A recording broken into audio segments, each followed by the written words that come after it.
डकायत पाखरे माଳ माଳ बंधुक राउरकेलू 35 खंडा 5 बंधुक जबत होती। ब्राह्मणी तरंग थाना अंचल जड़े डकायत को पुलिस गिरफ्त कर राउरकेल आईन श्रृंखला को बिगाड़ी से योजना करुला बेले पुलिस ताकू धरी नहीं। अभियुक्त होउछि तुरीटोलार सुनील माझी। 3टी अफुटा गुली ताठारु पुलिस जबत करिछि।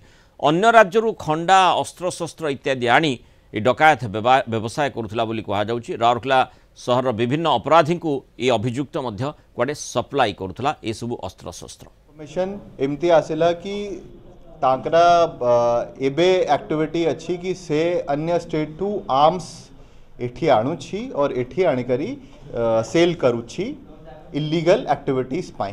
तो से time accused he was apprehended. 5टा आपणकरा illegal arms has been seized. 100टा huge quantity रे एटा से जो अच्छी it has been seized.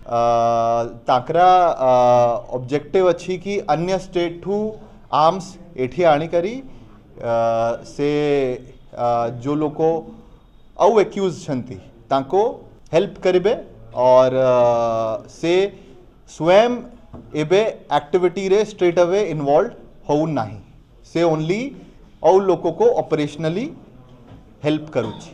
तो इसको ऐड करके हमारा से जो अच्छी इस साल में 60टा एक्यूज्ड आर्म्स एक्ट रे ऑलरेडी एप्रिहेंडेड है।